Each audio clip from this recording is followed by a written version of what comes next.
la porción canalicular y la porción que está ya adentro del cerebro.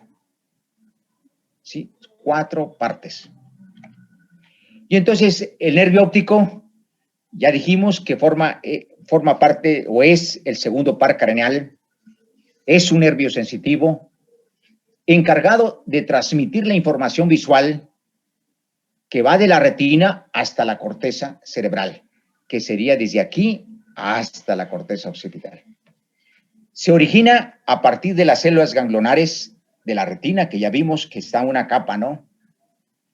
Y este está formado por 1 millón de axones. Entonces, el nervio óptico se origina de las células ganglionares. Está formado por 1 millón de axones y que este es el que transmite la información hasta el cerebro. Entonces, en el nervio óptico le voy a estudiar fibras pupilares aferentes que procedentes de la retina. Voy a estudiarle fibras eferentes procedentes de la corteza occipital. Fibras fotostáticas que se dirigen de la retina al colículo superior. Fibras vegetativas que hacen conexión entre la retina y el hipotálamo. Entonces, eso es lo que tiene el nervio óptico, ¿no? Fibras pupilares, fibras aferentes, fibras fotostáticas y fibras vegetativas. Y entonces, aquí vemos, mire, todo esto que se ve sería la retina, ¿sí? Y entonces, a partir de ahí que existe una capa de células ganglionares, de ahí se desprende, forma axones para constituir todo lo que es el nervio óptico, que es de aquí para acá. Y si analizamos, este sería la capa, la duramadre, esto sería la aranoides, esto sería la piamadres, y aquí está el espacio subaranoideus. Entonces son las capas que tiene el cerebro, ¿sí? La meninges, ¿no? Y aparte de eso, vemos que en el nervio óptico, aquí existe, miren, esto oscuro sería la vena. Esto claro sería la arteria. Entonces, ahí entra una arteria y una vena.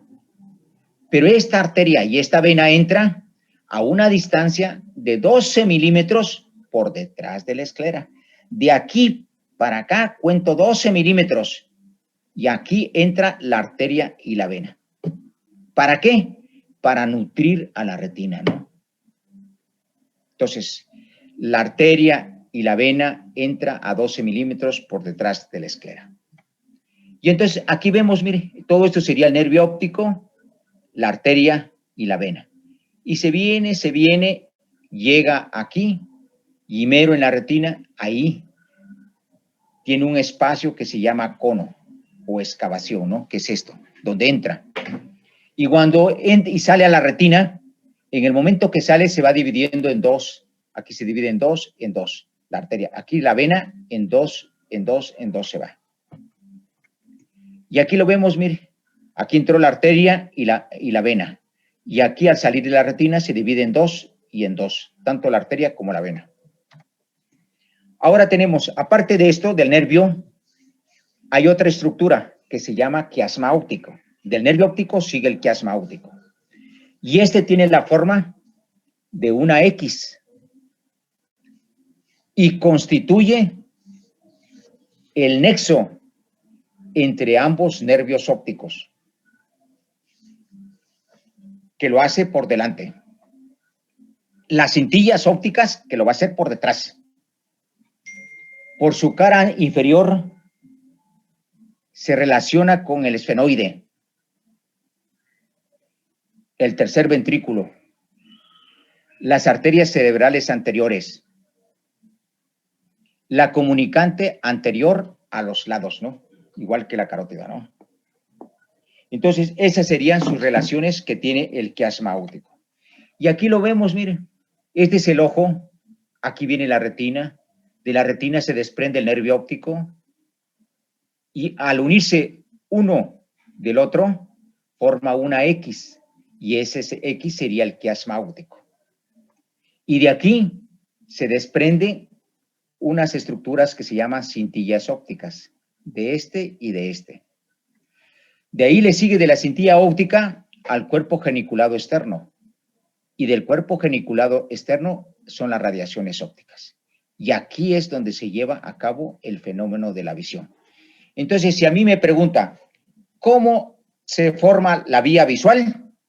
Yo le voy a contestar, nervio óptico, quiasma óptico, cintilla óptica, cuerpo geniculado externo y radiaciones.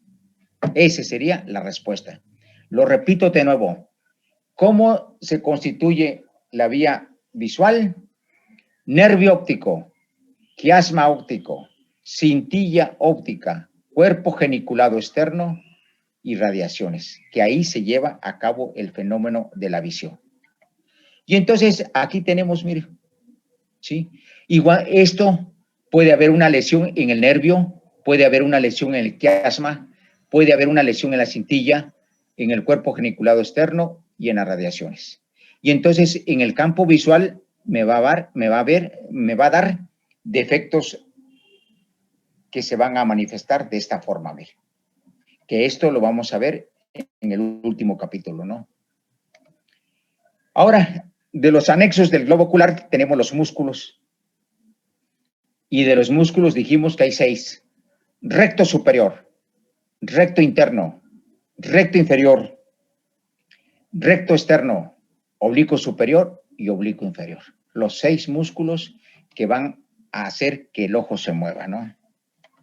Y estos nacen en el vértice de la órbita, a excepción del oblicuo inferior, que el oblicuo inferior nace en la pared lateral de la órbita, no en el vértice. Y aquí los vemos, mire, recto superior, recto inferior, recto interno, recto externo. El que está del lado del hueso temporal, el que está del lado de la nariz sería recto interno.